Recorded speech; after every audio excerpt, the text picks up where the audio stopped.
Assalamualaikum warahmatullahi wabarakatuh. Alhamdulillahirabbil alamin wassalatu wassalamu ala asrafil anbiya'i wal mursalin wa ala alihi wa ashabihi ajmain. A'udzu billahi minasyaitonir rajim. Bismillahirrahmanirrahim. Ya ayyuhalladzina amanu kutiba alaikumus syiyam kama kutiba alal ladzina min qablikum la'allakum tattaqun. Sadaqallahul azim. Pemirsa Radio Republik Indonesia, khususnya Aceh Tengah dan Banda Meriah, serta dimanapun berada. Hari ini sedikit kita akan mengupas tentang kiat-kiat agar dapat mengkhatamkan Al-Quran selama di bulan Ramadan. Majelis pemirsa yang dirahmati Allah, yang paling utama di saat kita melakukan satu rencana atau target, maka yang paling pokok itu yang pertama adalah niat. Bagaimana kita membuat sebuah target, tentunya target ini juga harus disesuaikan dengan kemampuan kita.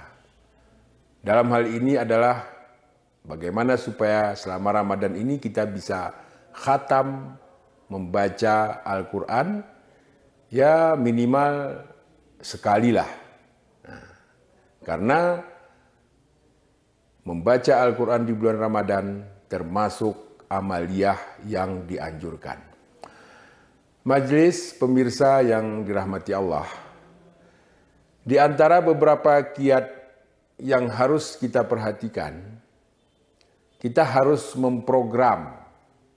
Nah, kita harus sesuaikan, karena hari dalam bilangan satu bulan itu lebih kurang kisaran 29 sampai 30. Kemudian Al-Quran sendiri ada sekitar 30 juz. Nah, kita bagi saja. Setelah kita bagi, sesuai dengan target kita, apakah target kita 2 kali khatam atau 1 kali khatam. Kita bagi per harinya berapa.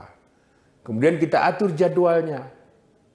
Nah, dalam sehari itu kita atur jadwalnya, apakah setelah salat fardu, misalnya, berapa ayat, berapa ain, atau berapa juz. Setelah kita atur waktu, kemudian juga perlu dicermati,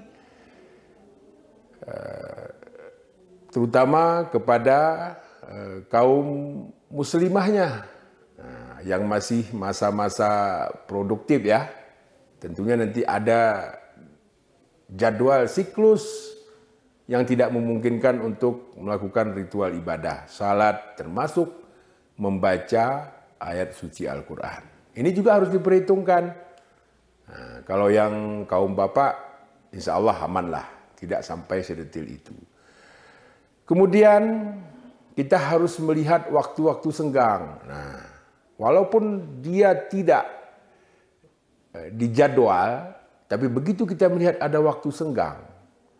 Contoh kegiatan di kantor atau di kebun, kebetulan mungkin kita libur.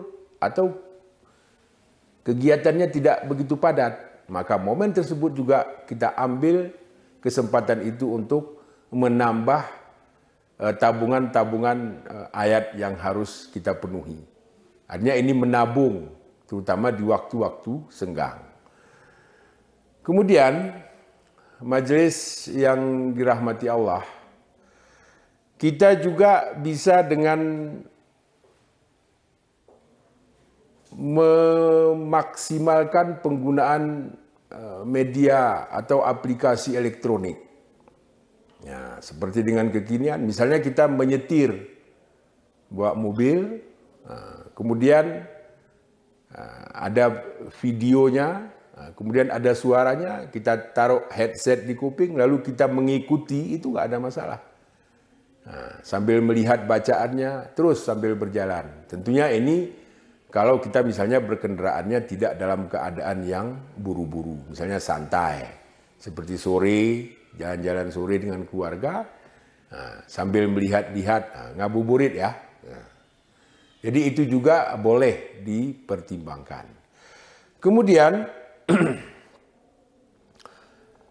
salah satu kaedah di dalam membaca Al-Quran ini dikatakan bahwa orang yang mendengar itu nilai pahalanya sama dengan orang yang membaca.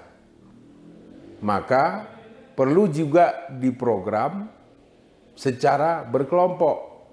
Misalnya keluarga di rumah, dibuatlah jadwal tadarus. Jangan sahut menyahut. Cukup satu yang membaca, apakah satu orang nanti 2-5 ayat, kemudian dia selesai, kemudian dilanjutkan yang kedua, yang lain mendengar, setelah selesai 2-5 ayat, dia selesai, dilanjutkan yang lain lagi, yang lain pun mendengar. Jadi tidak terjadi sahut menyahut. Dan ini nilai pahalanya sama. Bila bobot membaca nilainya kita bilang misalnya persennya 100, maka yang mendengar juga akan mendapat persen 100. Jadi majelis yang dirahmati Allah, sebenarnya banyak kiat-kiat kalau kita ingin menggali dan banyak strategi-strategi yang bisa kita lakukan. Yang penting niat kita harus penuh, harus punya target yang sesuai juga dengan kemampuan. Insya Allah semua kita akan diterima amaliyah kita, termasuk amaliyah khatam Al-Qur'annya. Billahi taufiq wa hidayah. Assalamualaikum warahmatullahi wabarakatuh.